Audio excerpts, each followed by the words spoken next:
J'ai acheté une voiture d'occasion à la mère de ma belle-fille, mais le GPS contenait une adresse enregistrée simplement sous le nom de « résidence ».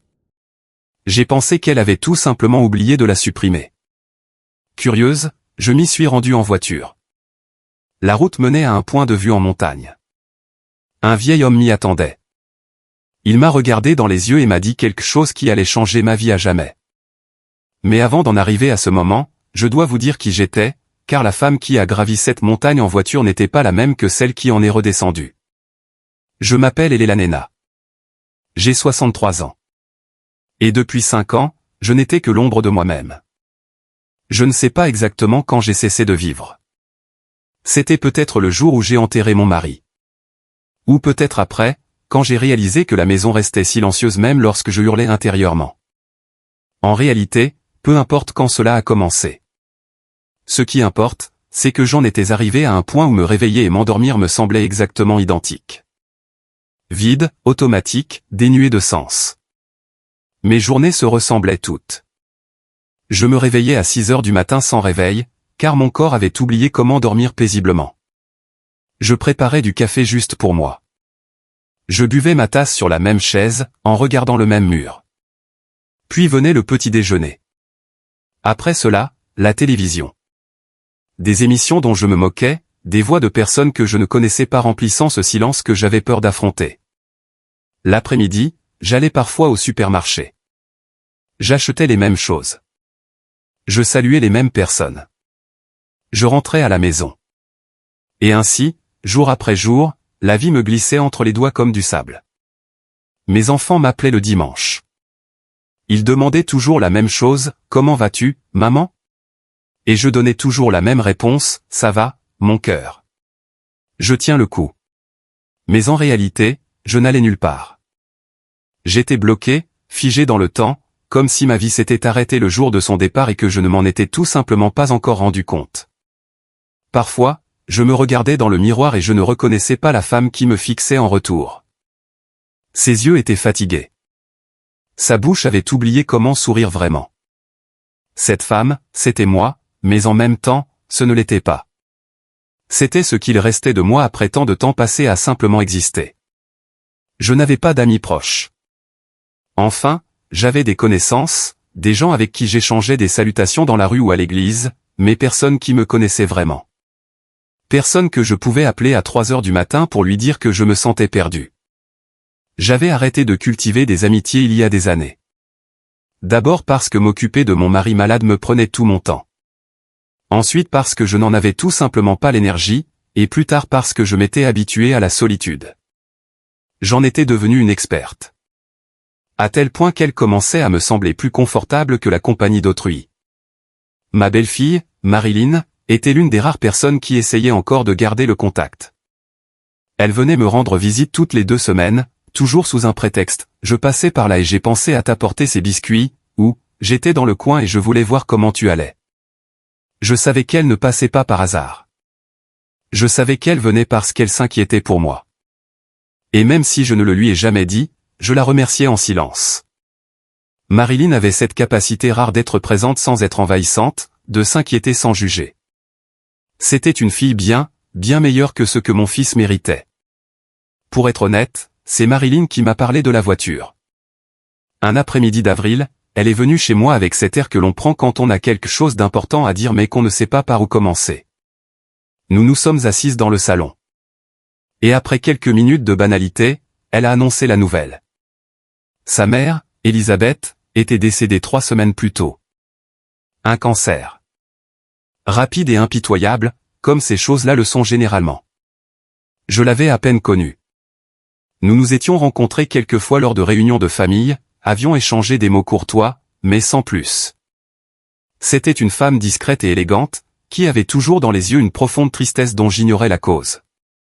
Marilyn m'a dit qu'il vendait les affaires de sa mère, la maison, les meubles, la voiture, et qu'elle avait pensé à moi en voyant la voiture parce qu'elle savait que j'en avais besoin. La mienne avait rendu l'âme 6 mois plus tôt, et depuis, je dépendais des taxis où je devais demander à mes enfants de me conduire, ce que je détestais. Je n'aimais pas être un fardeau. Je n'aimais pas avoir besoin de qui que ce soit. Marilyn m'a proposé la voiture à un prix dérisoire. $3 000 pour un véhicule qui en valait au moins 10 000. C'était la voiture de maman, m'a-t-elle dit. Je veux qu'elle aille à quelqu'un qui en prendra soin, quelqu'un de la famille. J'ai accepté sans trop réfléchir. J'avais besoin d'une voiture et le prix était impossible à refuser. Mais plus que cela, je pense que j'ai accepté parce qu'il était plus facile de dire oui que d'expliquer pourquoi je refusais. Nous avons signé les papiers la même semaine. Marilyn m'a remis les clés avec un sourire triste. Maman en a vraiment pris grand soin, a-t-elle dit. J'espère qu'elle te sera utile. J'ai hoché la tête. Je l'ai remerciée. Et je suis rentré chez moi avec une voiture qui sentait encore le parfum d'une femme décédée. Les premiers jours, je ne l'ai utilisée que pour le strict nécessaire, aller au supermarché, à la pharmacie, à l'église le dimanche. C'était une bonne voiture, une berline grise confortable et silencieuse. Elle avait un GPS intégré, ce que mon ancienne voiture n'avait jamais eu. Au début, je n'y ai pas prêté attention. Je n'allais nulle part de nouveau qui nécessitait un système de navigation. Mais un après-midi, alors que j'attendais sur le parking de la banque, j'ai commencé à jouer avec les boutons. Une curiosité née de l'ennui, rien de plus. J'ai allumé le GPS et j'ai commencé à vérifier les fonctions, et c'est là que je l'ai vu. Il y avait une adresse enregistrée, une seule. Elle s'appelait simplement « Résidence ». J'ai pensé que c'était la maison d'Elisabeth, qu'elle avait simplement enregistré sa propre adresse pour une raison quelconque. Les personnes âgées font parfois ce genre de choses. Nous enregistrons des informations redondantes au cas où. Mais quelque chose me semblait étrange. Pourquoi l'appeler « résidence » et non pas « maison » ou « foyer » ? Ce mot sonnait formel, distant, comme s'il ne s'agissait pas d'un endroit où l'on vit vraiment, mais d'un endroit où l'on se rend. Cette nuit-là, je n'ai pas pu dormir. Je n'arrêtais pas de penser à cette adresse, à la raison de sa présence, à sa signification. Je me disais que c'était stupide, que cela n'avait pas d'importance, qu'Elisabeth l'avait probablement enregistré il y a des années et avait oublié de l'effacer. Mais mon esprit ne pouvait pas lâcher prise parce que, tout au fond de moi, je pense que j'avais besoin d'un mystère. Quelque chose pour briser la monotonie. Quelque chose pour éveiller à nouveau ma curiosité. Et cette adresse, si simple et si étrange à la fois, était exactement ce qu'il me fallait. Le lendemain, je me suis surprise à chercher l'adresse sur Internet. J'ai copié les coordonnées GPS et les ai collées sur la carte. L'emplacement est apparu au milieu de nulle part. Une route de montagne à 2 heures de Denver. Aucun bâtiment signalé à proximité. Pas de repère clair. Juste un point sur la carte entouré de verre. Un point de vue peut-être, ou un endroit abandonné. Cela n'avait aucun sens. Pourquoi Elisabeth aurait-elle enregistré une telle adresse? Qui avait-il là-haut qui méritait un nom aussi spécifique? 3 jours ont passé. 3 jours durant lesquels je ne pouvais penser à rien d'autre. Je me surprenais à regarder les clés de la voiture, m'imaginant gravir cette montagne, me demandant ce que je trouverais au bout de la route. Je me sentais ridicule. Une femme de 63 ans obsédée par une adresse sur un GPS. Mais en même temps, je ressentais quelque chose que je n'avais pas ressenti depuis des années. Quelque chose comme de l'excitation, de l'impatience, comme si un secret m'attendait et que j'étais la seule à détenir la clé pour le découvrir. Le matin du 4e jour, j'ai pris une décision. J'allais y aller. Je n'avais rien à perdre. Personne ne m'attendait à la maison.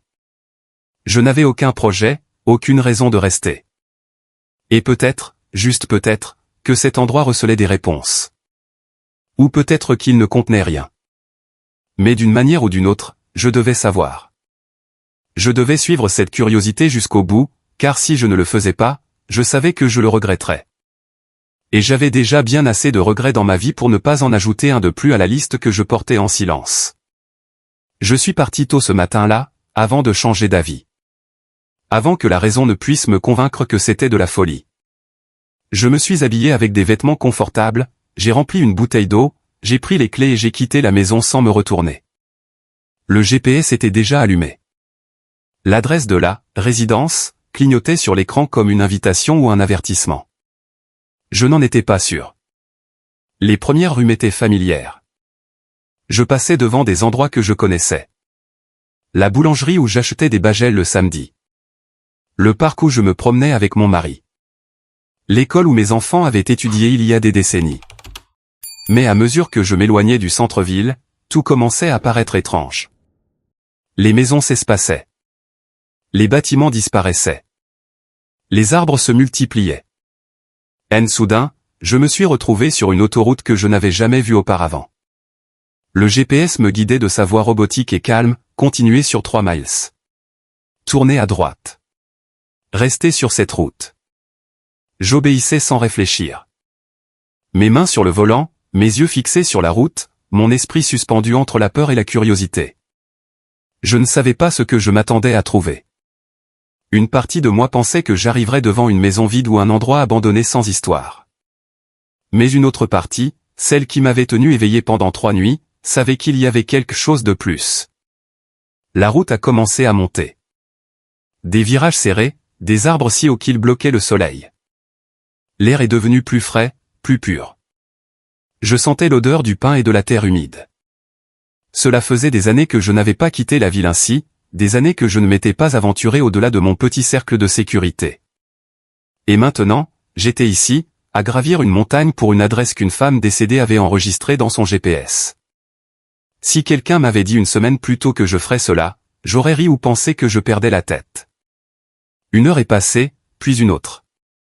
La route devenait de plus en plus étroite, de plus en plus solitaire. Il n'y avait pas d'autres voitures, pas de maison, juste la route qui serpentait à travers les arbres et le bruit du moteur qui remplissait le silence. J'ai commencé à douter, à me demander si je devais faire demi-tour. Mais quelque chose en moi me disait de continuer, que j'étais déjà allé si loin que revenir en arrière serait pire que de poursuivre. Vous êtes arrivé à votre destination. La voix du GPS m'a fait sursauter. J'ai levé les yeux et j'ai vu que la route se terminait par une petite clairière de terre battue. Il y avait de la place pour garer 3 ou 4 voitures, mais l'endroit était complètement désert. D'un côté, un sentier de pierre menait vers ce qui ressemblait à un point de vue. Je pouvais voir une rambarde en bois au loin, et au-delà, le ciel ouvert. J'ai coupé le moteur. Le silence qui a suivi était absolu. Je suis resté assise dans la voiture un moment, respirant profondément, essayant de calmer la nervosité qui m'avait soudainement envahi. Qu'est-ce que je faisais là? Qu'est-ce que je m'attendais à trouver? Mais il n'y avait plus de retour en arrière possible désormais. J'avais conduit pendant 2 heures pour arriver ici. Je ne pouvais pas partir sans au moins voir ce qu'il s'y trouvait. J'ai ouvert la portière et je suis sorti. L'air froid de la montagne m'a fouetté le visage. J'ai resserré mon pull autour de moi et me suis dirigé vers le sentier. Mes pas crissaient sur les pierres meubles. Le vent faisait bouger les branches des arbres, créant un murmure constant.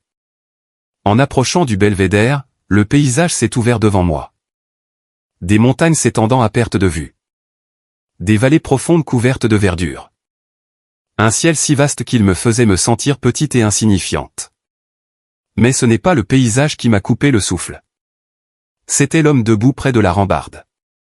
Un vieil homme. Il devait avoir près de 80 ans. Il me tournait le dos, regardant l'horizon. Il portait un pull marron usé et un pantalon sombre. Ses cheveux étaient d'un blanc éclatant. Et il y avait quelque chose dans sa posture, si immobile, si patiente, qui me faisait penser qu'il attendait depuis longtemps. J'ai fait un autre pas, puis un autre. Mes pieds semblaient bouger d'eux-mêmes, et quand je ne fus plus qu'à quelques mètres, il s'est retourné comme s'il avait senti ma présence. Nos regards se sont croisés, et à cet instant, j'ai su que ce n'était pas une coïncidence. J'ai su que cet homme savait exactement qui j'étais, ou du moins qu'il savait pourquoi j'étais là. « Vous êtes venu » a-t-il dit. Sa voix était douce, enrouée par l'âge, mais pleine d'une émotion contenue. Je suis resté pétrifié. Je ne savais pas quoi dire. Je ne savais pas quoi faire. Je l'ai juste regardé, essayant de comprendre ce qui se passait. Il a fait un pas vers moi. Ses yeux étaient humides. Je pensais que personne ne viendrait, a-t-il dit. Je pensais que le message serait perdu, mais vous êtes venu. Je ne comprends pas, ai-je enfin réussi à dire. Ma voix semblait petite, tremblante. Qui êtes-vous? Pourquoi êtes-vous ici? Quel message? Le vieil homme a souri, d'un sourire triste qui portait des décennies de douleur. La voiture que vous conduisez, a-t-il dit, c'était celle d'Elisabeth. J'ai hoché la tête lentement. Oui, c'était la mère de ma belle-fille. Elle est décédée il y a environ un mois. Il a fermé les yeux un instant, comme si ces mots le blessaient physiquement. Je sais, a-t-il murmuré. J'ai su au moment même où elle a cessé de venir. Mon esprit tournait à toute allure, essayant de relier les indices. Vous la connaissiez, ai-je dit. Ce n'était pas une question, c'était une affirmation. Il a hoché la tête. Je l'ai connue toute ma vie, depuis que nous étions enfants. Et je l'ai aimée chaque jour de toutes ces années. Même quand elle n'était pas là, même quand je pensais que je ne la reverrais jamais. Il y avait quelque chose dans sa façon de le dire qui m'a brisé le cœur. Je pouvais ressentir le poids de ses mots, la douleur de toute une vie d'attente. Pourquoi a-t-elle laissé l'adresse dans le GPS, ai-je demandé. Le vieil homme s'est tourné de nouveau vers l'horizon. Parce qu'Elisabeth savait que quelqu'un la trouverait, quelqu'un de curieux, quelqu'un qui ne pourrait pas laisser un mystère non résolu. Elle m'a dit un jour que s'il lui arrivait quelque chose, elle laisserait un indice pour que je sache qu'elle ne m'avait jamais oublié.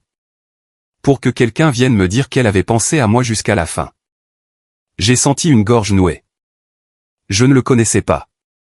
Je ne connaissais pas son histoire, mais je pouvais ressentir l'énormité de ce que j'entendais.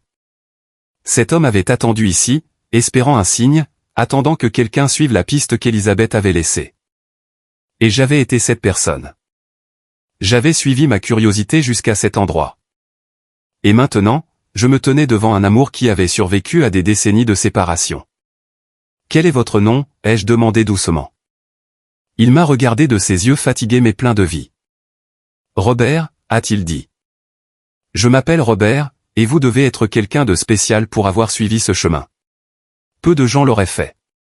J'ai secoué la tête. Je ne suis pas spécial. Je suis juste une vieille femme qui s'ennuyait et qui n'avait rien de mieux à faire. Il a souri à nouveau. C'est ce que nous disons tous quand nous faisons quelque chose de courageux. Mais la vérité, c'est que venir ici a demandé du courage, bien plus que vous ne le pensez. Nous sommes restés en silence un moment. Deux inconnus unis par le dernier souhait d'une femme qui n'était plus là. Je ne savais pas quoi dire. Je ne savais pas comment digérer tout cela. Mais je sentais quelque chose changer en moi. Quelque chose qui s'était endormi depuis des années commençait à se réveiller. Et tout avait commencé par une simple adresse sur un GPS, par un mystère que je n'avais pas pu ignorer, par une curiosité qui m'avait mené jusqu'ici. Racontez-moi, ai-je dit. Je veux savoir qui était Elisabeth pour vous. Je veux comprendre pourquoi cet endroit était si important. Robert a pris une profonde inspiration et, d'une voix qui tremblait entre le souvenir et la douleur, et a commencé à parler. Et moi, une femme qui avait cessé d'écouter des histoires depuis des années, je suis resté là à écouter chaque mot, ressentant chaque émotion, vivant chaque instant d'un amour qui n'était jamais mort. J'ai rencontré Elisabeth quand nous avions 8 ans, a commencé Robert. Sa voix s'est adoucie tandis qu'il parlait, comme si chaque mot était un trésor conservé depuis trop longtemps. Nous étions voisins. Nos maisons étaient juste à côté l'une de l'autre dans une petite ville à 2 heures d'ici. C'était la plus belle fille que j'ai jamais vue. Elle avait de longs cheveux sombres, toujours attachés en une tresse. Et ses yeux, mon Dieu, ses yeux pouvaient lire directement dans votre âme. Il s'est interrompu un moment, perdu dans ses souvenirs. Je n'ai rien dit. J'ai juste attendu. Le vent faisait bouger ses cheveux blancs, et il semblait voir quelque chose que je ne pouvais pas voir, quelque chose qui n'existait que dans sa mémoire. Nous étions inséparables, a-t-il poursuivi. Nous jouions ensemble tous les jours. Nous avons grandi ensemble, et quand nous avons eu 16 ans, j'ai su que je l'aimais, pas de la façon dont un garçon aime, mais de la façon dont un homme aime une femme, complètement, sans réserve, sans doute. Et elle, ai-je demandé doucement, vous aimait-elle? Robert a hoché la tête avec un sourire qui était à la fois de la pure douleur et de la pure joie. Oui, elle me l'a dit à cet endroit précis. Nous avions 17 ans. Je l'ai amenée ici sur ma vieille moto. Nous avons gravi la montagne au coucher du soleil, et quand nous sommes arrivés à ce belvédère, elle m'a pris la main et m'a dit qu'elle voulait passer le reste de sa vie avec moi. Que quoi qu'il arrive, ce serait toujours nous deux. Que s'est-il passé ensuite, ai-je demandé, même si je savais déjà que la réponse serait douloureuse. Robert a serré la mâchoire. Nos familles s'en sont mêlées. Ma famille était pauvre, très pauvre. I worked on the farm with my father. Nous avions à peine de quoi manger. La famille d'Élisabeth était différente. Son père possédait des terres. Ils avaient de l'argent. Ils avaient un nom. Et quand nous nous sommes fiancés en secret, quand je lui ai demandé de m'épouser, tout s'est effondré. Il s'est éloigné de la rambarde et a fait quelques pas. Je l'ai suivi en silence. Son père l'a découvert, a-t-il continué. J'ignore comment, mais il le savait. Et il est venu chez moi un soir. Il a dit à mon père que si je continuais à voir Élisabeth, il nous retirerait les terres que nous louions. Il nous laisserait à la rue. Mon père m'a supplié de la quitter. Il m'a dit que je ne pouvais pas ruiner toute la famille pour un amour de jeunesse, qu'il y aurait d'autres femmes, qu'avec le temps je l'oublierais. Mais vous ne l'avez pas oublié, ai-je dit. Robert a ri sans humour. Comment aurais-je pu? J'ai essayé de rester à l'écart. J'ai arrêté de la chercher. J'ai arrêté d'aller dans les endroits où je savais qu'elle serait. Mais la douleur était insupportable, et elle souffrait aussi. J'ai appris plus tard qu'elle pleurait chaque nuit, qu'elle avait cessé de manger, que son père avait dû l'emmener chez le médecin parce qu'elle était malade de tristesse. 3 mois plus tard, Élisabeth m'a retrouvé. Elle m'a trouvé en train de travailler dans les champs. Elle m'a dit qu'elle n'en pouvait plus, qu'elle mourrait si nous n'étions pas ensemble. Et moi, que Dieu me pardonne, j'ai été faible. Je l'aimais trop pour la laisser partir. Alors, nous avons commencé à nous voir en secret, ici même. C'était notre refuge, notre monde à part. Nous montions sur la montagne chaque fois que nous le pouvions. Parfois pour 1 heure seulement, parfois nous restions jusqu'au lever du soleil. Et sur ce belvédère, nous étions libres. Il n'y avait que nous. Combien de temps cela a-t-il duré? Ai-je demandé. Robert a regardé le ciel. 2 ans. 2 ans volés. 2 ans de mensonges, de cachettes et de peurs constantes. Mais ce furent aussi les 2 années les plus heureuses de ma vie. Parce que je l'avais. Même si c'était en secret, même si ce n'était qu'en cet endroit, je l'avais et cela suffisait. Mais cela n'a pas duré éternellement, ai-je dit doucement. Il a secoué la tête. Non, un après-midi, le frère d'Élisabeth nous a suivis. Il nous a trouvés ici. Il l'a dit à leur père, et cette fois, son père n'est pas venu me menacer. Il a simplement emmené Élisabeth. Il l'a envoyée vivre chez des oncles et tantes dans une autre ville. Il me l'a arrachée du jour au lendemain. Pas d'adieu, pas d'explication. Un instant elle était là, et le suivant elle avait disparu. J'ai senti mon cœur se serrer. Vous n'avez pas pu la contacter?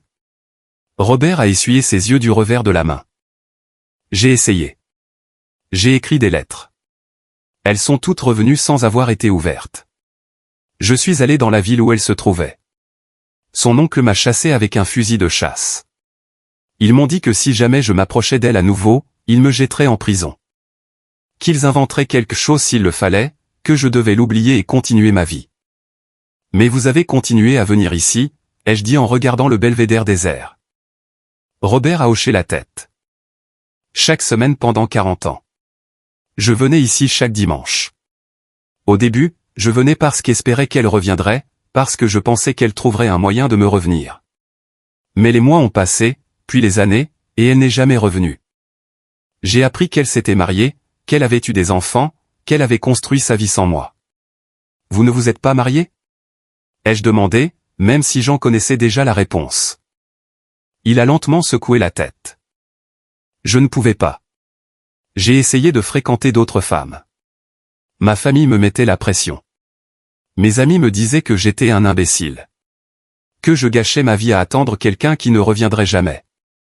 Et ils avaient raison. J'étais un imbécile. Mais je n'y pouvais rien. Parce que chaque fois que j'essayais d'embrasser une autre femme, je voyais le visage d'Élisabeth. Chaque fois que j'essayais d'aimer quelqu'un d'autre, mon cœur me rappelait qu'il lui appartenait déjà. Alors, vous avez continué à venir ici, ai-je dit. Robert a souri tristement.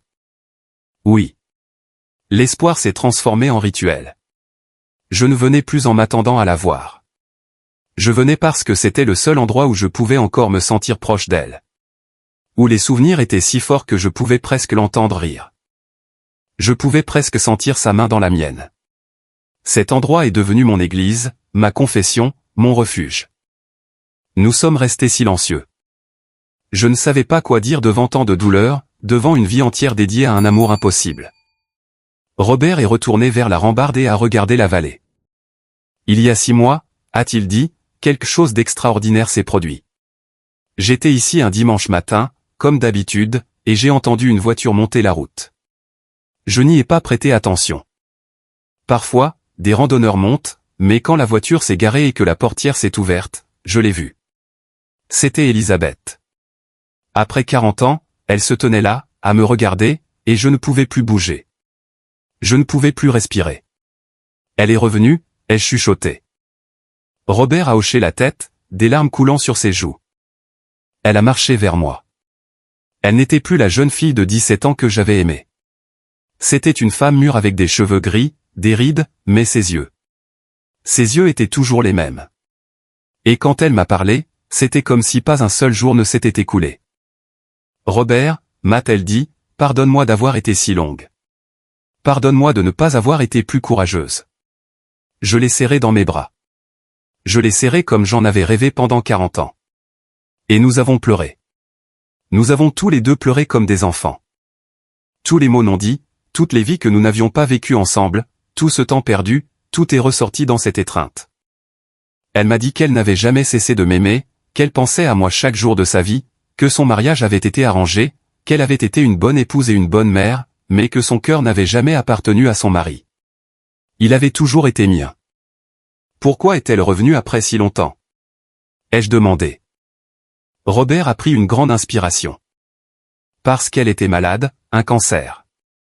Les médecins lui donnaient 6 mois, et elle a décidé qu'elle ne pouvait pas mourir sans me voir une dernière fois, sans me dire qu'elle m'avait toujours aimé, sans me dire au revoir dans cet endroit où tout avait commencé. Nous sommes venus ici chaque semaine après cela, a poursuivi Robert, la voix brisée. Chaque dimanche, comme nous le faisions quand nous étions jeunes. Elle conduisait depuis la ville. Je montais dans ma vieille camionnette. Et nous nous retrouvions ici, à notre endroit. Nous parlions pendant des heures de tout ce que nous avions vécu séparément, des enfants qu'elle avait eus, des emplois que j'avais occupés, des rêves qui ne s'étaient jamais réalisés, de la vie qui aurait dû être la nôtre. Elle s'est assise par terre, près de la rambarde. Je l'ai imitée, m'asseyant à ses côtés. Le vent soufflait doucement et le soleil commençait à se coucher sur l'horizon. Nous n'avions pas beaucoup de temps, a dit Robert. Nous le savions. Chaque semaine qui passait, elle était plus faible, plus pâle. Le cancer la rongeait. Mais elle n'a jamais manqué un jour. Pas un seul dimanche, même quand elle pouvait à peine marcher. Même quand la douleur était terrible, elle venait parce que ces moments étaient tout ce que nous avions. Je lui ai demandé si elle regrettait sa vie, d'avoir épousé un autre homme, de ne pas s'être battue davantage pour nous. Elle m'a regardé de ses yeux fatigués et m'a dit que non, qu'elle avait aimé ses enfants, qu'elle avait trouvé un but dans son rôle de mère, mais que si elle pouvait revenir en arrière, si elle pouvait choisir à nouveau, elle m'aurait choisi sans hésiter. Et d'une certaine manière, cela m'a apporté la paix de savoir que je n'étais pas le seul à avoir porté cet amour toutes ces années. La dernière fois que nous nous sommes vus, c'était il y a 2 mois, a continué Robert.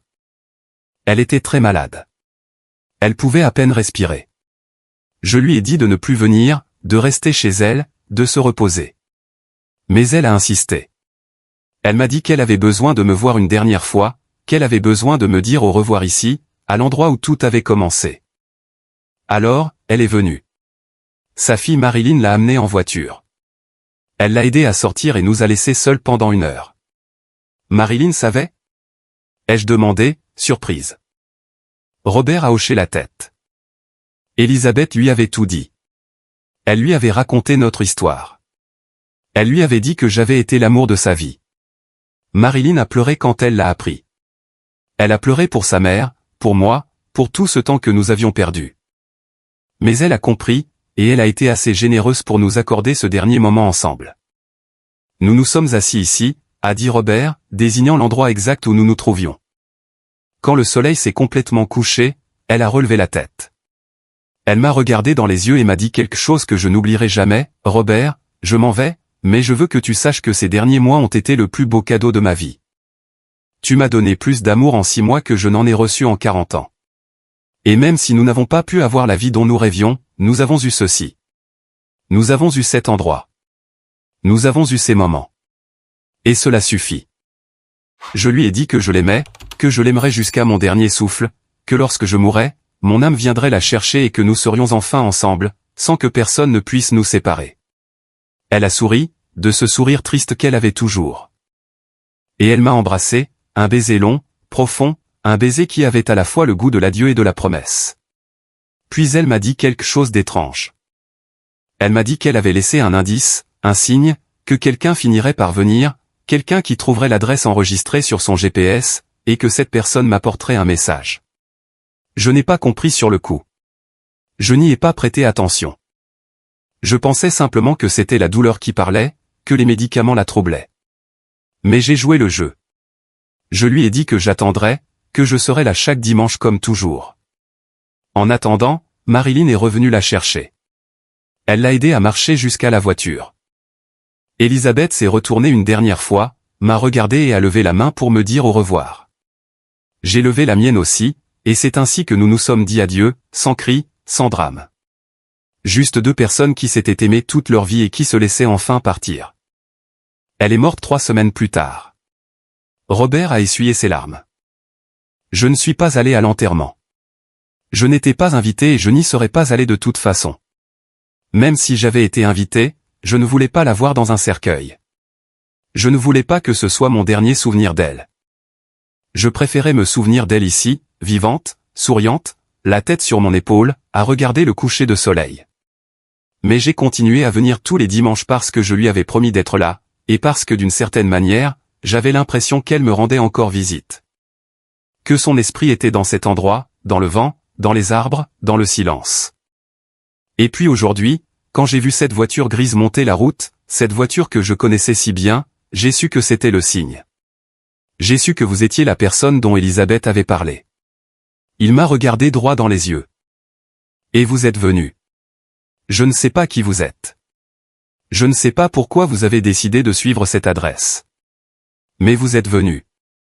Et cela signifie qu'Elisabeth a tenu sa promesse. Elle a laissé une trace pour que quelqu'un me trouve. Pour que quelqu'un vienne me dire qu'elle avait pensé à moi jusqu'à la fin, pour que je sache que je n'étais pas fou d'attendre ici pendant toutes ces années. Que ce que nous ressentions était réel, que notre amour avait de l'importance. J'ai senti des larmes couler sur mes joues. Je ne savais pas quoi dire.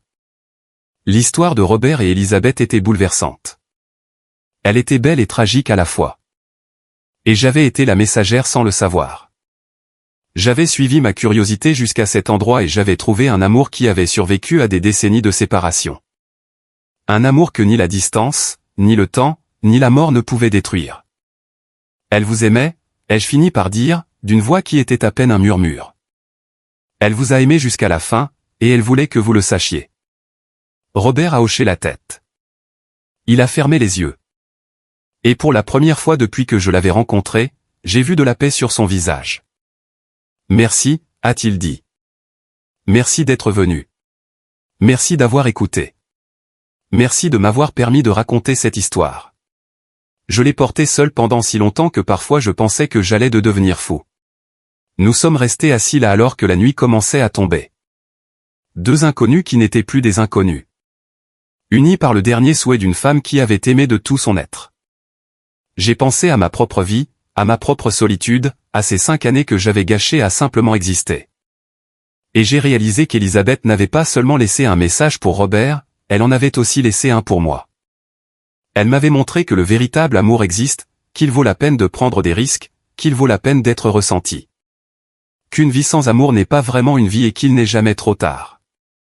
Elisabeth avait 62 ans lorsqu'elle était revenue chercher Robert. 62 ans et avec seulement quelques mois à vivre. Mais elle l'avait fait. Elle avait eu le courage de suivre son cœur une dernière fois. Et ces 6 mois avaient suffi. Ils avaient été tout pour eux. Robert, ai-je dit doucement. Il m'a regardé. Merci d'avoir partagé votre histoire avec moi. Vous m'avez appris quelque chose que j'avais oublié, quelque chose que j'avais enterré avec mon mari. Vous m'avez rappelé que je suis encore en vie, que je peux encore ressentir, que je peux encore choisir de vivre vraiment au lieu de simplement exister. Il a souri. Alors Elisabeth a laissé un message pour vous aussi. Pas seulement pour moi, pour vous. Cette nuit-là, je suis rentré chez moi en voiture dans un silence complet. Je n'ai pas allumé la radio. Je ne voulais pas que le moindre bruit vienne interrompre les pensées qui tourbillaient dans ma tête. L'histoire de Robert et Elisabeth avait remué quelque chose de profond en moi. Quelque chose que je croyais mort. Je suis arrivé chez moi un peu après minuit 12. Je suis entré. J'ai fermé la porte. Et pour la première fois en 5 ans, la solitude ne me semblait plus confortable. Elle semblait inappropriée. Elle ressemblait à un choix que j'avais fait sans m'en rendre compte. Je n'ai pas pu dormir cette nuit-là. Je suis resté éveillé à fixer le plafond, pensant à Elisabeth, à la façon dont elle avait vécu pendant 40 ans avec un amour caché dans le cœur, à la façon dont elle avait été une bonne épouse et une bonne mère, mais sans jamais être complète. Et j'ai pensé à Robert, à la façon dont il avait attendu toute sa vie, dont il avait choisi la solitude plutôt que d'aimer quelqu'un d'autre qu'elle. Et je me suis demandé ce qui était le pire, vivre à moitié comme Elisabeth ou ne pas vivre du tout comme Robert. Mais ensuite, j'ai pensé à ces 6 derniers mois qu'ils avaient passés ensemble. À la façon dont Elisabeth avait trouvé le courage de revenir, de le chercher, de lui dire la vérité avant de mourir. Et j'ai réalisé que cela avait été sa rédemption, sa façon de boucler la boucle, de ne pas quitter ce monde avec cet amour prisonnier d'elle-même. Elle avait été courageuse, bien plus courageuse que je ne l'avais été depuis des années. Le lendemain matin, je me suis réveillée différente. Je ne pouvais pas expliquer exactement ce qui avait changé, mais quelque chose en moi avait basculé. J'ai préparé du café comme toujours, mais au lieu de m'asseoir sur ma chaise à regarder le mur, je suis sorti sur la terrasse. Je ne l'avais pas fait depuis des mois. Le jardin était négligé, les plantes à moitié mortes, mais le soleil brillait, les oiseaux chantaient et l'air frais remplissait mes poumons d'une manière qui me faisait me sentir vivante. J'ai passé la journée à nettoyer, à arracher les mauvaises herbes, à arroser les plantes qui pouvaient encore être sauvées. J'ai travaillé jusqu'à ce que j'ai mal au dos et les mains sales de terre. Mais je me sentais bien. Je me sentais utile. Je me sentais présente. Quand j'ai eu fini, je me suis assise sur la marche du devant et j'ai contemplé mon travail. Ce n'était pas grand-chose, juste un jardin à moitié sauvé, mais c'était un début. Le dimanche suivant, j'ai fait quelque chose que je n'avais pas prévu. J'ai pris les clés de la voiture et je suis retourné à la montagne. Je ne sais pas pourquoi j'ai fait cela. Peut-être parce que j'avais l'impression que l'histoire n'était pas finie. Ou peut-être parce que je voulais revoir Robert pour m'assurer qu'il allait bien. Quand je suis arrivé au belvédère, il était là, au même endroit, comme s'il n'avait jamais bougé. « Vous êtes revenu ?» a-t-il dit en me voyant. Il ne semblait pas surpris, juste heureux. Je me suis approché de lui et me suis tenu à ses côtés. « Oui », ai-je dit. Je suis revenu. Je ne savais pas de trop pourquoi, mais je sentais que je le devais. Robert a hoché la tête en regardant l'horizon. Parfois, les lieux nous appellent, ou les gens, ou les histoires qui ne sont pas finies d'être racontées. Nous sommes restés en silence pendant un moment. C'était un silence confortable, le genre de silence que l'on peut partager avec quelqu'un sans ressentir le besoin de le remplir de mots inutiles. Finalement, je lui ai demandé s'il venait tous les dimanches. Il a dit que oui. Qu'il était venu chaque dimanche pendant 40 ans et qu'il n'allait pas s'arrêter.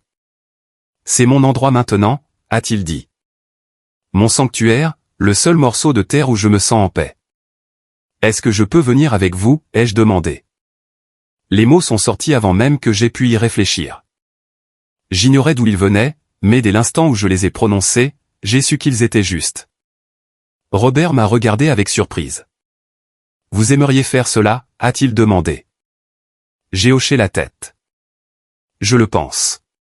Je crois que cet endroit me fait du bien à moi aussi. Il me rappelle qu'il y a autre chose dans la vie que de simplement laisser passer les jours. Il me rappelle que je peux encore ressentir quelque chose. Robert a souri. Et c'est ainsi que cela a commencé. Chaque dimanche, je faisais les 2 heures de route jusqu'au belvédère. Robert était déjà là à m'attendre.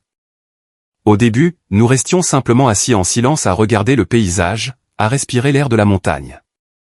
Mais peu à peu, nous avons commencé à parler. Il m'a raconté sa vie, les emplois qu'il avait occupés, les choses qu'il avait vues, les endroits où il avait voyagé en cherchant à oublier Elisabeth, sans jamais y parvenir. Il m'a parlé de sa famille, de ses parents décédés sans comprendre pourquoi leur fils ne s'était jamais marié, de ses frères et sœurs qui avaient cessé de le harceler après des années de refus. Il m'a dit qu'il vivait seul dans une petite maison près de la ville, que sa vie était simple, tranquille, solitaire, mais pas malheureuse. J'ai commencé moi aussi à m'ouvrir. Je lui ai parlé de mon mari, de la façon dont je l'avais aimé, mais sans cette passion que Robert avait pour Elisabeth. Mon mariage avait été bon, stable, confortable, mais il n'avait jamais eu cette intensité, ce feu qui consume et transforme.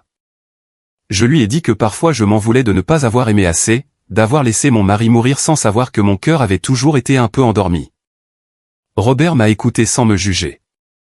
Tous les amours ne sont pas comme le mien et celui d'Elisabeth, a-t-il dit. Et cela ne les rend pas moins valables.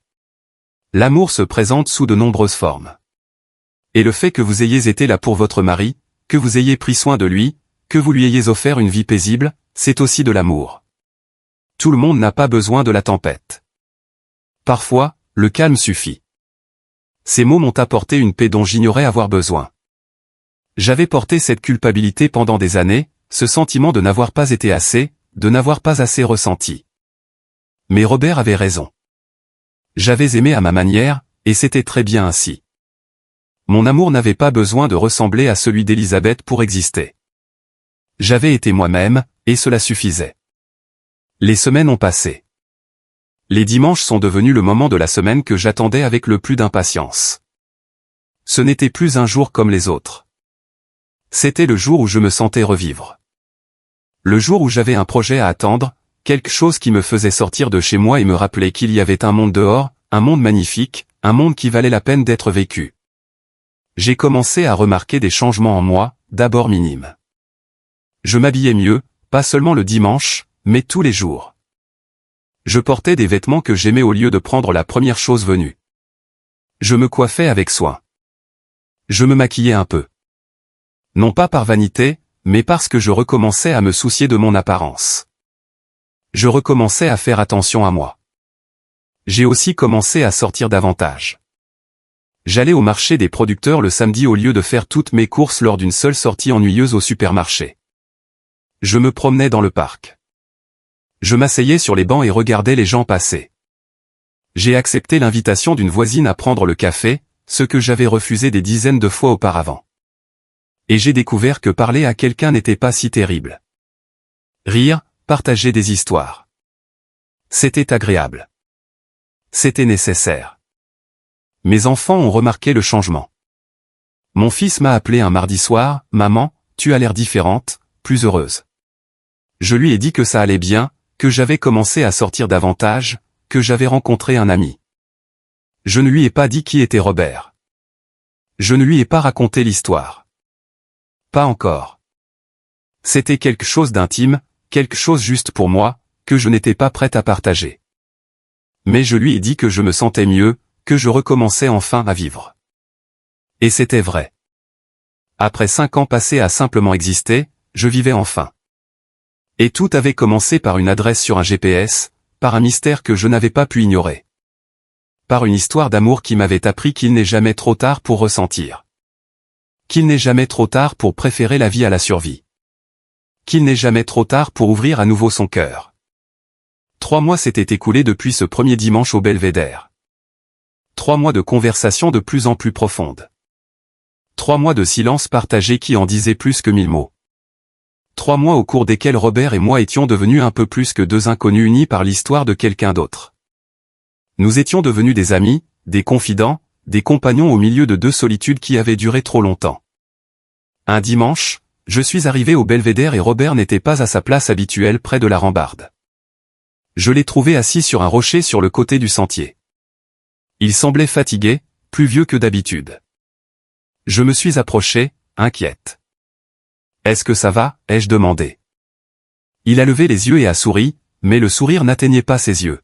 « Je vais bien, et la nena. Juste un peu fatigué. Les années pèsent plus certains jours que d'autres. » Je me suis assise à côté de lui. Pour la première fois, j'ai remarqué à quel point il avait vieilli, les rides profondes autour de ses yeux, ses mains tremblantes, sa façon de respirer qui semblait être un effort. Cet homme avait attendu toute sa vie. Il était venu ici pendant 40 ans, et maintenant qu'il avait enfin pu dire adieu à Elisabeth, son corps semblait avoir décidé qu'il pouvait se reposer. Tu sais, a dit Robert après un long silence, quand Elisabeth est morte, j'ai pensé que je partirais bientôt moi aussi. Je pensais que sans elle, sans l'espoir de la revoir, je n'aurais plus de raison de continuer. Mais tu es arrivé, et j'ai réalisé qu'il y avait peut-être une autre raison. Peut-être qu'Elisabeth m'a envoyé quelqu'un, pas seulement pour me transmettre son message, mais pour m'apprendre que la vie continue, qu'il y a encore de la beauté à être en vie, même à notre âge, même après tout cela. Ces paroles m'ont profondément touché. J'avais pensé la même chose, qu'après la mort de mon mari, il n'y avait plus rien pour moi, que ma vie était déjà écrite et qu'il ne me restait plus qu'à attendre la fin. Mais ces 3 mois m'avaient prouvé le contraire. Ils m'avaient appris qu'il y a toujours de la place pour de nouvelles histoires, de nouvelles connexions, de nouveaux départs, quel que soit notre âge. Robert m'a regardé avec une intensité que je ne lui avais jamais vue. « Elle est la Nena ?» a-t-il dit, « puis-je te faire un aveu ?» J'ai hoché la tête. « Bien sûr, tout ce que tu veux. » Il a pris une profonde inspiration. J'ai apprécié ces dimanches plus que je ne saurais le dire. Quand tu arrives, cet endroit est différent. Ce n'est plus seulement le sanctuaire d'un amour perdu. C'est aussi un lieu d'espoir, de présent, de vie. Et j'ai réalisé que j'attends le dimanche non pas par simple habitude, mais parce que je sais que tu seras là. J'ai senti quelque chose s'agiter dans ma poitrine, quelque chose que je n'avais pas ressenti depuis des années, peut-être même jamais. C'était d'un amour différent de ce que j'avais éprouvé pour mon mari. Ce n'était pas le confort d'un amour familier. C'était quelque chose de plus intense, de plus présent, de plus réel. J'attends les dimanches avec impatience moi aussi, ai-je dit doucement. En fait, c'est la seule chose que j'attends de toute la semaine. Les autres jours ne sont que du temps qui passe en attendant de pouvoir revenir ici, en attendant de te revoir. Nous nous sommes regardés pendant un long moment. Dans ce silence, j'ai compris quelque chose qui m'effrayait et m'enthousiasmait en même temps. J'étais en train de tomber amoureuse, à 63 ans, d'un homme de près de 80 ans. Un homme qui avait aimé une autre femme toute sa vie. Un homme qui ne pourrait probablement jamais m'aimer comme il avait aimé Elisabeth. Mais malgré tout cela, mon cœur avait décidé de ressentir à nouveau. Je n'ai rien dit ce jour-là, je n'ai pas avoué ce qui se passait en moi. J'avais peur. Peur de gâcher ce que nous avions. Peur qu'il ne ressente pas la même chose. Peur d'être ridicule, une vieille femme amoureuse comme une adolescente. Mais ce sentiment n'est pas parti. Il a grandi. Il s'est renforcé chaque dimanche, à chaque conversation. Chaque fois que nos mains se frôlaient accidentellement et que je sentais de l'électricité parcourir ma peau. Un mois plus tard, Robert est arrivé au belvédère avec quelque chose dans les mains, une petite boîte en bois sculptée. Il s'est assis à côté de moi et me l'a tendue. C'était à Elisabeth, a-t-il dit. Elle me l'a donnée la dernière fois que nous nous sommes vus. Elle m'a dit de la garder jusqu'à ce que je sente que le moment était venu. Et je pense que ce moment est arrivé. J'ai ouvert la boîte de mes mains tremblantes. À l'intérieur se trouvait une lettre soigneusement pliée. Le papier était vieux, l'encre légèrement passée, mais l'écriture était claire, élégante, l'écriture d'une femme qui savait qu'elle écrivait ses derniers mots. Robert a hoché la tête. J'ai déplié la lettre et j'ai commencé à lire. Cher Robert, si tu lis ceci, c'est que je suis parti. Et c'est aussi parce que quelqu'un a suivi l'indice que j'ai laissé. Quelqu'un de curieux, de courageux, quelqu'un qui avait besoin de te trouver autant que tu avais besoin d'être trouvé. J'ignore qui sera cette personne, mais je sais qu'elle arrivera car l'univers se montre généreux avec les cœurs solitaires lorsqu'ils sont enfin prêts à s'ouvrir. Je veux que tu saches que ces derniers mois avec toi ont été le plus grand cadeau de ma vie. Tu m'as apporté la paix. Tu m'as permis de tourner la page. Tu m'as donné la chance de t'aimer ouvertement une dernière fois. Et même si je m'en vais, je pars heureuse parce que je sais que je t'ai bien aimé et que je sais que tu m'as encore mieux aimé. Mais à présent, j'ai besoin que tu me promettes quelque chose. J'ai besoin que tu vives vraiment, et que tu ne te contentes pas d'exister en m'attendant à ce belvédère. J'ai besoin que tu ouvres ton cœur à la possibilité d'être heureux. Tu n'as pas besoin de m'aimer moins pour aimer quelqu'un d'autre. Le cœur ne fonctionne pas ainsi. L'amour ne s'épuise pas, il se multiplie. Et tu as tellement d'amour à donner que ce serait un crime qu'il meure sans être partagé. À la personne qui lit ceci aux côtés de Robert, merci. Merci d'avoir suivi votre curiosité. Merci d'avoir écouté son histoire. Merci de lui tenir compagnie. Je sais que vous ne me connaissiez pas. Je sais que cela doit sembler étrange, mais j'ai confiance dans le fait que l'univers vous a placé sur sa route pour une raison. Peut-être avait-il besoin de votre amitié. Ou peut-être aviez-vous besoin de son histoire. Ou peut-être, juste peut-être, avez-vous besoin l'un de l'autre d'une manière que vous ne comprenez pas encore. N'ayez pas peur de ressentir. N'ayez pas peur de vivre. J'ai gâché 40 ans à être lâche. 40 ans pendant lesquels j'aurais pu me battre plus fort, pendant lesquels j'aurais pu être plus courageuse. Ne commettez pas mon erreur. S'il y a quelque chose que vous voulez dire, dites-le. S'il y a quelque chose que vous voulez faire, faites-le. Car le temps est cruel et impitoyable, et les regrets pèsent plus lourd que n'importe quelle erreur. Avec tout mon amour, Elisabeth. Des larmes ont coulé sur mon visage quand j'ai fini de lire. J'ai regardé Robert et j'ai vu qu'il pleurait lui aussi. Nous sommes restés ainsi pendant un long moment. Deux personnes brisées, deux personnes solitaires, deux personnes qui avaient trouvé du réconfort dans la douleur de l'autre. Et désormais, nous avions la bénédiction d'une femme défunte pour oser ressentir quelque chose de plus. Elle est la Nena, a dit Robert, d'une voix rauque. Il y a quelque chose que je dois te dire. J'ai secoué la tête. Non, laisse-moi parler en premier car si je ne le dis pas maintenant, je ne le dirai jamais. Et Elisabeth a raison. Je ne veux plus avoir de regrets. J'ai pris sa main, la vieille main ridée d'un homme qui avait attendu toute une vie. Je suis tombée amoureuse de toi, non pas de la façon dont tu as aimé Elisabeth. Cela, c'était le feu, la passion, une tempête. Ici, c'est différent. C'est plus doux, plus calme, mais ce n'est pas moins réel, pas moins important. Robert a serré ma main. Moi aussi, a-t-il dit.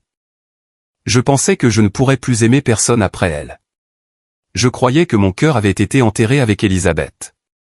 Mais tu m'as montré que je me trompais. Tu m'as appris que le cœur peut aimer plus d'une fois, de manière différente.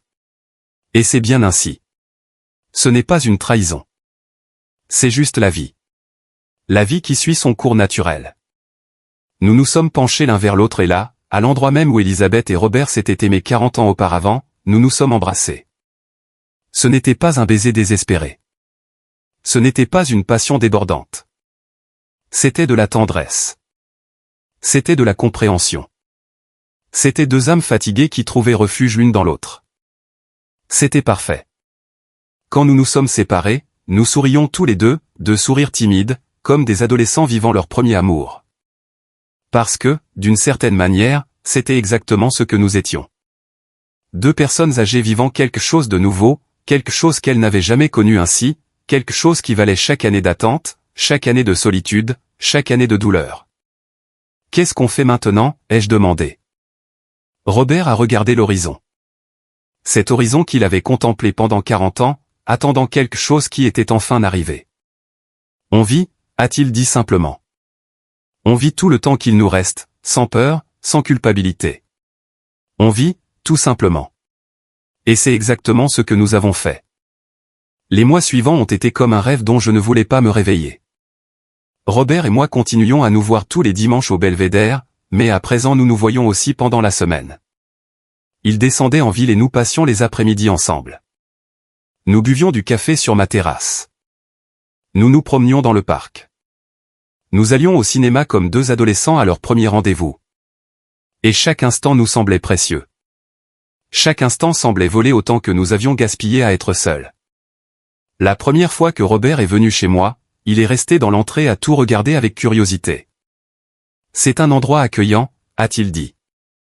Il te ressemble, chaleureux, paisible, plein d'une vie cachée qui attend de s'exprimer.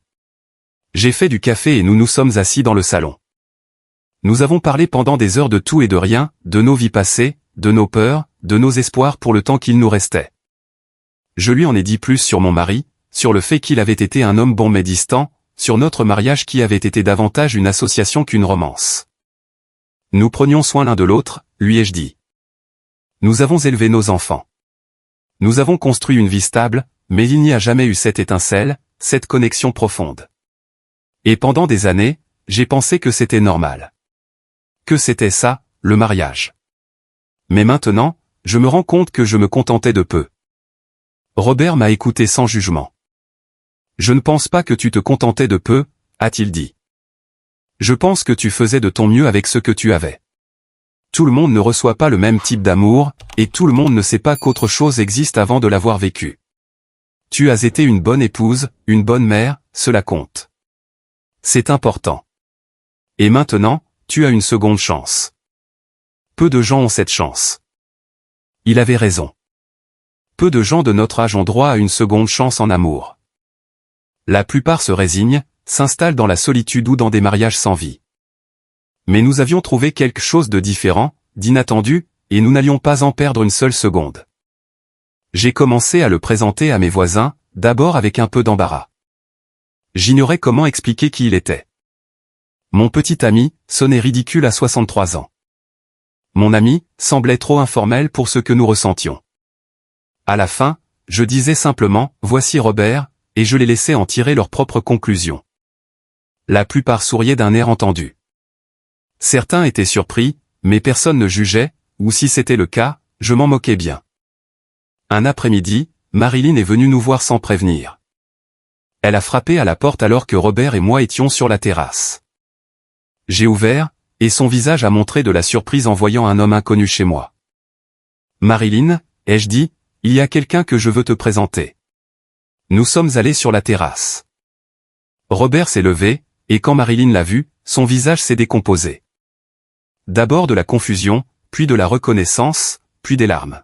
« Vous êtes Robert ?» a-t-elle dit, la voix brisée. « Le Robert de ma mère. » Il a hoché la tête. « C'est moi, et tu devais être Marilyn. Ta mère m'a beaucoup parlé de toi. Elle m'a dit que tu étais une bonne fille, que tu avais pris soin d'elle jusqu'à la fin. » Marilyn a mis ses mains sur sa bouche. « Je n'arrive pas à croire que vous soyez ensemble. Ma mère. Elle voulait cela. Elle a tout planifié. Nous nous sommes assis tous les trois et je lui ai raconté toute l'histoire, comment j'avais trouvé l'adresse sur le GPS, comment j'avais gravi la montagne, comment j'avais rencontré Robert et appris son histoire. Comment nous avions commencé à nous voir tous les dimanches et comment nous étions finalement tombés amoureux. » Marilyn pleurait en écoutant. Quand j'ai eu fini, elle s'est levée et a pris Robert dans ses bras. « Merci, lui a-t-elle dit. Merci d'avoir rendu ma mère heureuse pendant ces derniers mois. Merci de l'avoir aimée comme elle le méritait, et merci d'avoir permis à Elena de faire partie de tout cela. Ma mère aurait été si heureuse de savoir que vous vous étiez trouvés, que son histoire avait cette fin. » Robert pleurait aussi. « Ta mère a été l'amour de ma vie, a-t-il dit. Après cet après-midi, Marilyn est devenue notre plus grande alliée. Elle nous a invités à dîner avec elle et mon fils. Au début, mon fils était confus, voire mal à l'aise. « Maman, m'a-t-il dit en privé, es-tu sûre de toi? Es-tu heureuse ?» Je l'ai regardé dans les yeux. « Plus heureuse que je ne l'ai été depuis des années, mon chéri. » Robert me fait me sentir vivante à nouveau. Il me rappelle qu'il est encore temps de vivre de nouvelles expériences, de ressentir des choses que je pensais ne plus jamais éprouver. Mon fils a pris une profonde inspiration. « Alors je suis heureux pour toi, maman. Tu mérites d'être heureuse. Et s'il te rend heureuse, alors tu as ma bénédiction. » Ces mots comptaient plus qu'il ne pouvait l'imaginer. Je n'avais pas besoin de sa permission. Mais j'avais besoin de savoir qu'il comprenait, qu'il me soutenait, qu'il ne me jugeait pas pour avoir choisi de vivre à nouveau plutôt que de rester prisonnière du passé. Les dimanches au Belvédère sont devenus sacrés. Nous n'y allions plus seulement pour nous souvenir. Nous y allions pour créer de nouveaux souvenirs. Nous apportions à manger. Nous restions des heures à discuter, à planifier de petits voyages que nous voulions faire, des endroits que nous voulions visiter, des choses que nous voulions vivre ensemble. Nous n'avions pas 20 ans. Nous n'avions pas l'énergie de la jeunesse. Mais nous avions quelque chose de mieux, la sagesse de savoir que le temps était précieux, que chaque instant comptait. Un après-midi, alors que nous regardions le coucher de soleil depuis notre endroit favori, Robert m'a pris la main.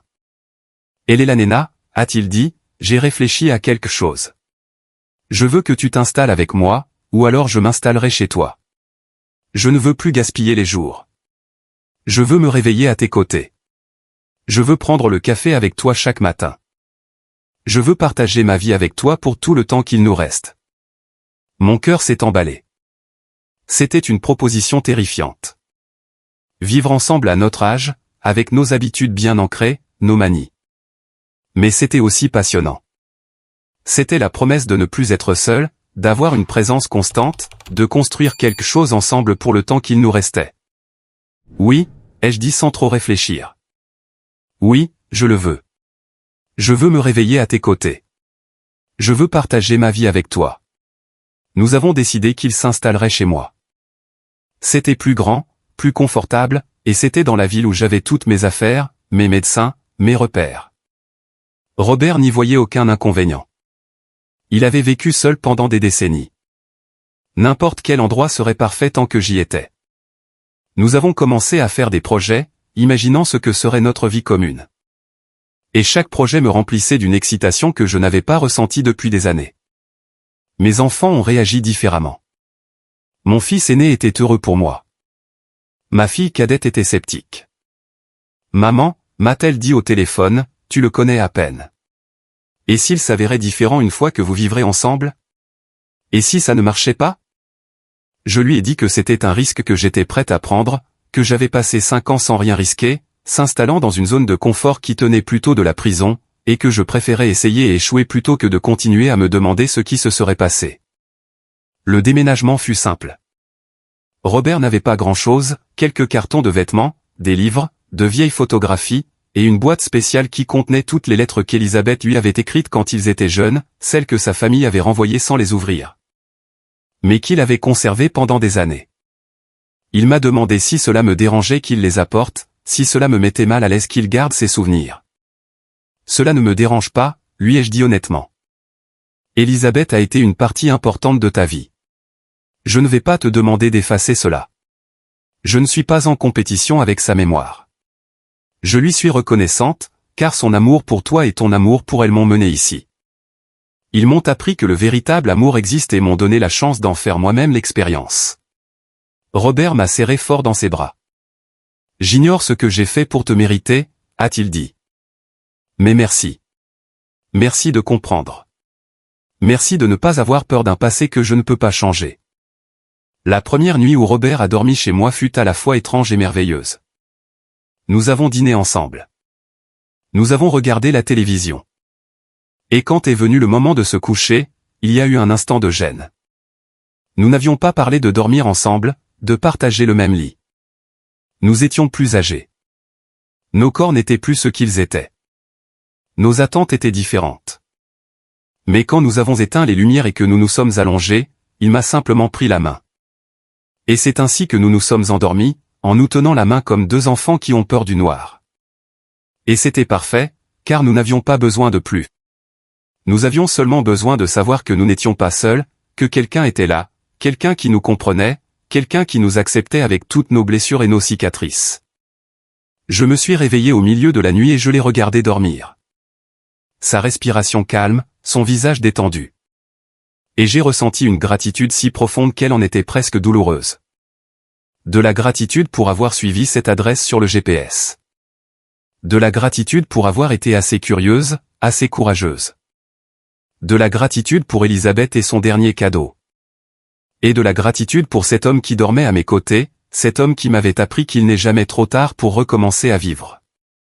La vie commune avec Robert s'est avérée plus facile que je ne l'avais imaginé. Nous nous sommes habitués l'un à l'autre avec un naturel surprenant. Il se levait tôt et préparait le café. Je faisais le petit déjeuner. Nous passions nos matinées à lire le journal ensemble sur la terrasse. Nous consacrions nos après-midi à nous promener dans le quartier ou simplement à rester à la maison pour profiter de la compagnie de l'autre. Et nous passions nos nuits à discuter jusqu'à ce que le sommeil nous emporte. Tout n'était pas parfait. Nous avions nos différences. Il était plus ordonné que moi. J'étais plus impulsif que lui. Parfois, nous nous disputions pour des broutilles, pour la façon de plier les serviettes ou pour la température de la climatisation.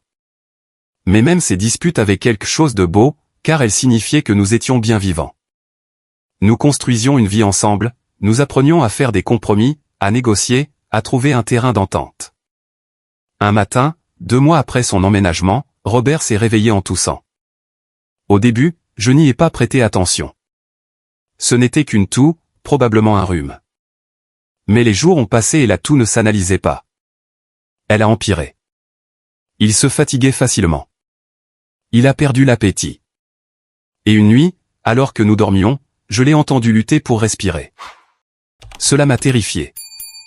Le lendemain matin, je l'ai forcé à aller chez le médecin.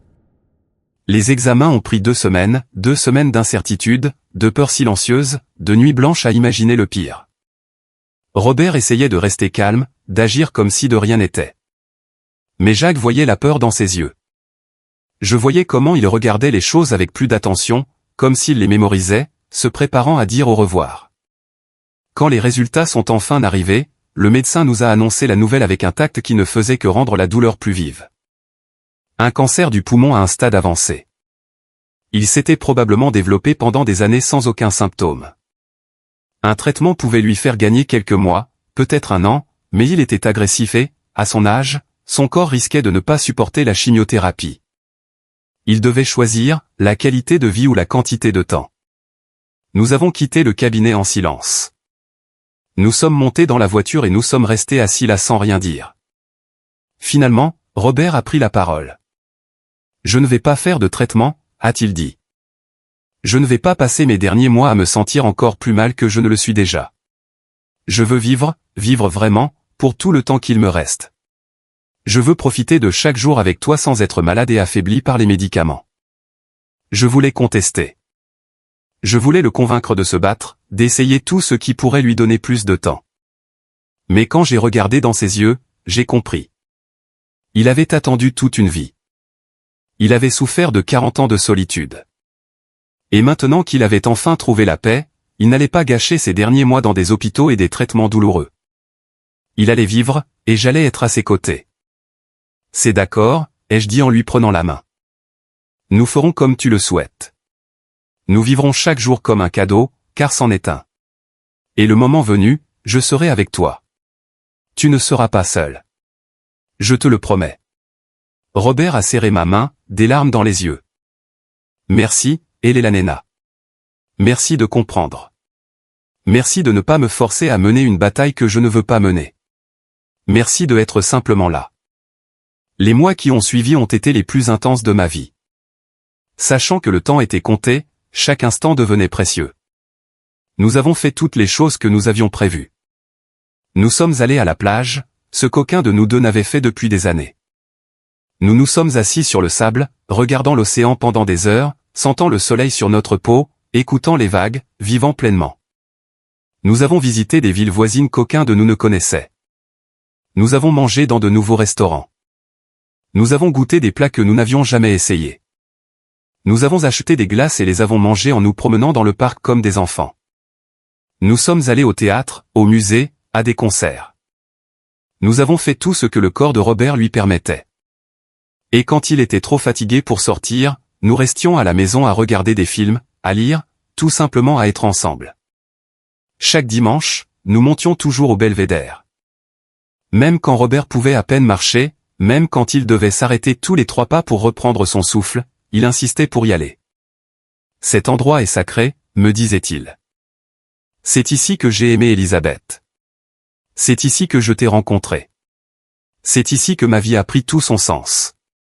Je veux continuer à y venir jusqu'à ce que je ne le puisse plus. » Et c'est ce que nous avons fait. Jusqu'au tout dernier dimanche où il fut en état d'y monter. Ce jour-là, assis à notre endroit préféré, Robert m'a dit quelque chose que je n'oublierai jamais. « Elena, a-t-il dit, je veux que tu saches que ces derniers mois ont été les plus heureux de ma vie. Oui, j'ai aimé Elisabeth de toute mon âme, et oui, je l'ai attendue pendant des décennies. En revanche, ce que j'ai avec toi est différent. C'est réel. C'est présent. C'est complet. Et je n'échangerai pour rien au monde un seul jour de ce temps passé ensemble. » J'ai pleuré en l'entendant dire cela parce que je ressentais exactement la même chose. Ces mois avec Robert avaient eu plus de sens que des années entières de ma vie passée.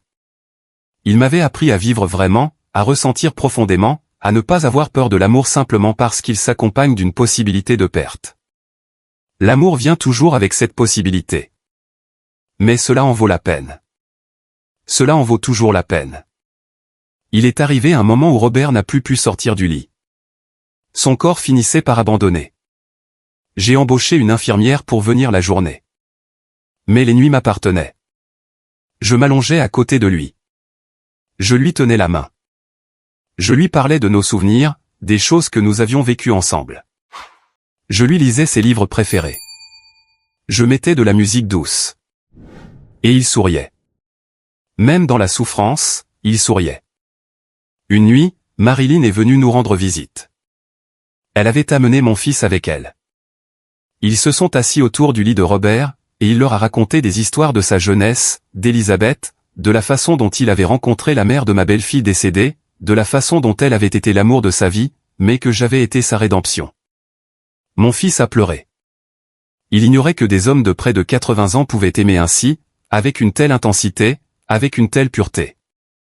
Avant de partir, mon fils m'a serré dans ses bras. Maman, m'a-t-il dit, je suis désolé d'avoir douté de tout cela. Je suis désolé de ne pas avoir compris dès le début. Ce que vous avez tous les deux est spécial. C'est rare, et je me sens chanceux d'en avoir été témoin. Tu m'as appris qu'il n'est jamais trop tard pour aimer, qu'il ne faut jamais abandonner. Ces mots m'ont apporté la paix, car ils signifiaient que ce que Robert et moi avions partagé ne nous avait pas seulement changé, nous. Cela avait touché les autres aussi. Cela avait été une source d'inspiration. La dernière semaine fut la plus difficile. Robert dormait la majeure partie du temps. Lorsqu'il était éveillé, il pouvait à peine parler, mais son regard disait tout. Quand il me regardait, j'y voyais de la gratitude, de l'amour, de la paix, et j'essayais de lui rendre ce même regard, de lui dire sans mots que cela en avait valu la peine, que je le referais, que je ne regrettais rien. La dernière nuit, je me suis allongé à côté de lui comme toujours. Je lui ai chuchoté à l'oreille, « Je t'aime, Robert. Merci de m'avoir appris à revivre. Merci de m'avoir montré que l'amour peut survenir à tout moment, à n'importe quel âge. Merci de m'avoir choisi. » Il a faiblement serré ma main et, dans un effort qui dut lui coûter tout ce qui lui restait de force, il a murmuré, « Elanena, mon Elanena, à bientôt. » Il s'est endormi, sa main dans la mienne. Et à un moment donné, au petit matin, sa respiration s'est arrêtée. Ce fut calme, paisible, sans douleur. Je suis resté là, allongé à ses côtés jusqu'au lever du soleil, à pleurer, à le remercier, à lui dire adieu. Et quand je me suis enfin levé, je savais que j'avais changé pour toujours, que je ne serais plus jamais la femme vide que j'étais auparavant, car Robert m'avait appris quelque chose d'inestimable. Il m'avait appris que vivre vaut toujours la peine. Les obsèques ont été intimes, restreintes aux seules personnes qui le connaissaient vraiment. Marilyn a pris la parole. Mon fils a parlé, et moi aussi. J'ai raconté à tout le monde comment un GPS avec une adresse mystérieuse m'avait mené vers l'amour de ma vie. Comment une femme décédée avait conspiré depuis l'au-delà pour unir deux âmes solitaires. Comment Robert m'avait sauvé sans même le savoir. Et comment notre temps passé ensemble, bien que bref, avait suffi. Il avait été tout pour nous. Après l'enterrement, Marilyn m'a remis quelque chose, une lettre. Elle venait de Robert. Il l'avait écrite des semaines avant de mourir et lui avait demandé de me la donner après sa disparition. Les mains tremblantes, je l'ai ouverte et j'ai lu ces derniers mots qui m'étaient adressés, des mots d'amour, de gratitude, d'espoir. Et à la dernière ligne, une requête, continue de vivre, Elanena. Pas pour moi, pour toi. Parce que tu mérites chaque jour de bonheur que tu pourras trouver. Et parce que désormais, tu sais comment faire. Je t'aime pour toujours. Les premiers jours après la mort de Robert ont été les plus sombres. Je me réveillais en m'attendant à le voir à mes côtés, pour ne trouver qu'un lit vide. Je préparais du café pour deux par habitude, puis je me rappelais que j'étais à nouveau seul. La maison me semblait trop grande, trop silencieuse, et pendant un moment, j'ai craint de retomber dans ce vide dans lequel j'avais vécu pendant 5 ans. Cet endroit où je ne faisais qu'exister sans vraiment vivre. Mais quelque chose était différent cette fois. La douleur que je ressentais n'était pas cette même douleur terne et grise que j'avais éprouvée à la mort de mon mari. Cette douleur était vive, intense, bien vivante, et bien qu'elle fasse mal, elle me rappelait aussi que j'avais aimé, que j'avais ressenti, que j'avais vécu quelque chose de réel et de profond. D'une étrange manière, cela m'apportait du réconfort, car cela signifiait que Robert avait laissé sa marque en moi, une empreinte qui ne s'effacerait jamais. Marilyn venait me voir tous les 2 jours. Elle m'apportait de la nourriture. Elle s'asseyait avec moi.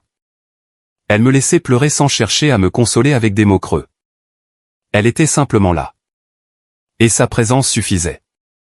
Un jour, elle m'a apporté une boîte. C'était dans les affaires de ma maman, m'a-t-elle dit. Je pense que tu aimeras voir ça. J'ai ouvert la boîte et à l'intérieur, j'ai trouvé un album photo. Des photos d'Elisabeth et de Robert quand ils étaient jeunes, au belvédère, souriants, s'enlaçant, amoureux. J'ai pleuré en regardant ces clichés. Mais ce n'étaient pas des larmes de tristesse. C'étaient des larmes de gratitude car ces images me montraient quelque chose de magnifique. Elles prouvaient que leur amour avait été réel, qu'il en avait valu la peine, et que même s'ils n'avaient pas pu être ensemble, même s'ils avaient été séparés pendant des décennies, ils s'étaient retrouvés à la fin. Et cette conclusion, bien que brève, avait suffi. Elle avait été tout ce dont ils avaient besoin. Sur la dernière page de l'album, il y avait une photo différente. Elle était récente. Elisabeth et Robert au belvédère, tous deux âgés, tous deux fatigués, mais arborant les mêmes sourires que sur les photos de leur jeunesse. Marilyn m'a dit qu'elle avait pris cette photo le dernier jour où sa mère avait vu Robert, le jour des adieux, et les voir ainsi réunis une dernière fois m'a brisé et guéri le cœur en même temps. Les semaines ont passé, puis les mois. La douleur n'a pas disparu, mais elle est devenue plus surmontable. J'ai appris à vivre avec, à la porter comme une partie de moi. Et lentement, j'ai recommencé à sortir, à me promener dans le parc, à prendre le café avec des voisins, à accepter des invitations que j'aurais rejetées auparavant, parce que je me souvenais de la lettre de Robert, de sa demande de continuer à vivre, et je ne voulais pas le décevoir. Un dimanche, 6 mois après sa mort, j'ai pris les clés de la voiture, cette même voiture que j'avais achetée à Elisabeth, cette même voiture qui contenait cette adresse mystérieuse qui avait changé ma vie et j'ai conduit jusqu'au belvédère.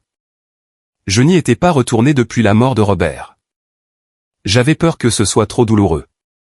Cependant, quelque chose m'appelait vers cet endroit. Quelque chose me disait qu'il était temps d'y retourner. Quand je suis arrivé, l'endroit était exactement comme dans mes souvenirs. La rambarde en bois, les grands arbres, l'horizon infini.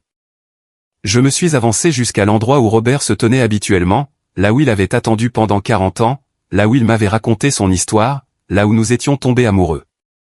Et je suis resté là, sentant le vent sur mon visage, écoutant le silence de la montagne. « Bonjour, Robert », ai-je dit à haute voix. « Bonjour, Elisabeth. Merci. Merci pour tout. Merci de m'avoir appris que l'amour existe, qu'il vaut la peine de prendre des risques, qu'il n'est jamais trop tard. » Des larmes coulaient sur mon visage, mais je souriais car je savais que, où qu'ils soient désormais, ils étaient enfin ensemble, enfin libres, enfin en paix. Je me suis assise par terre, à l'endroit même où Robert et moi nous étions assis tant de fois, et j'ai sorti un carnet de mon sac. J'avais commencé à écrire, à documenter notre histoire. L'histoire de la façon dont une adresse sur un GPS m'avait mené à l'amour. Comment 2 personnes solitaires s'étaient trouvées dans l'endroit le plus inattendu. Comment nous avions appris qu'il n'est jamais trop tard pour recommencer à vivre. J'écrivais pour moi-même, pour assimiler, pour me souvenir. Mais j'écrivais aussi avec l'espoir que quelqu'un d'autre le lise un jour. Quelqu'un qui se sentirait perdu comme je l'avais été. Quelqu'un qui aurait besoin de savoir qu'il y a toujours de l'espoir. J'ai passé des heures là-haut ce jour-là à écrire, à me souvenir, à pleurer et à rire en même temps. Et quand le soleil a commencé à se coucher, j'ai fermé le carnet. Je me suis levé et j'ai parlé à l'horizon une dernière fois. Je vais vivre, Robert, exactement comme tu me l'as demandé. Je vais vivre chaque jour qu'il me reste. Pour moi, pour toi, pour Elisabeth, pour tous ceux qui n'ont pas eu la chance que nous avons eue. Je suis redescendu de la montagne le cœur plus léger qu'il ne l'avait été depuis des mois. Et quand je suis rentré chez moi, au lieu de m'enfermer, je suis sorti. Je me suis promené dans le quartier. J'ai salué les gens. J'ai accepté une invitation à dîner de la part d'un voisin. Et cette nuit-là, pour la première fois depuis la mort de Robert, je me suis endormi sans ce poids écrasant sur la poitrine. Je me suis endormi avec de l'espoir. Les mois suivants furent une véritable transformation. J'ai rejoint un club de lecture. J'ai commencé des cours de peinture, quelque chose que j'avais toujours voulu faire mais que je n'avais jamais osé entreprendre. J'ai voyagé seul pour la première fois de ma vie. Je suis allé dans la ville où Elisabeth était née. J'ai visité les lieux qu'elle et Robert avaient aimés. Et dans chaque endroit, je sentais leur présence. J'avais l'impression qu'ils me guidaient, m'encourageaient à continuer. J'ai rencontré de nouvelles personnes. Je me suis fait des amis, des femmes de mon âge qui apprenaient elles aussi à vivre à nouveau après une perte. Nous nous réunissions le jeudi pour prendre le thé et partager des histoires. Et je leur racontais la mienne, l'histoire du GPS, du Belvédère, de Robert et d'Elisabeth. Et elles pleuraient toutes. Elles me disaient toutes que c'était la plus belle histoire qu'elles aient jamais entendue. Qu'elle leur donnait de l'espoir. Qu'elle leur rappelait qu'il n'est jamais trop tard.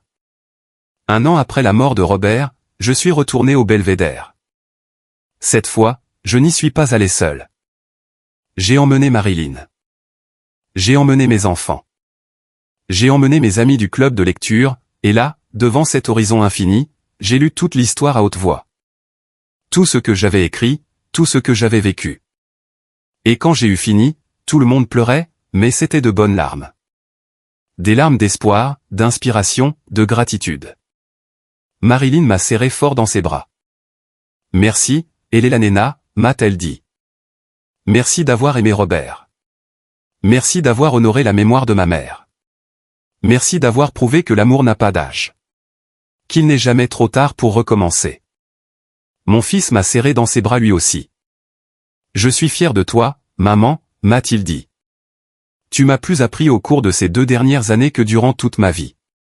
Tu m'as appris à être courageux, à ne pas avoir peur de ressentir, à vivre vraiment. Ces mots m'ont rempli d'une joie profonde car ils signifiaient que mon histoire ne m'avait pas seulement changé, moi. Elle avait touché d'autres personnes. Elle avait inspiré. Elle avait instruit. Et c'était exactement ce qu'Elisabeth avait voulu. C'est pour cela qu'elle avait laissé cette adresse sur le GPS. Pas seulement pour que Robert sache qu'elle l'aimait jusqu'à la fin, mais pour créer une chaîne d'amour, d'espoir et de transformation. Aujourd'hui, j'ai 65 ans. 2 ans se sont écoulés depuis que j'ai acheté cette voiture.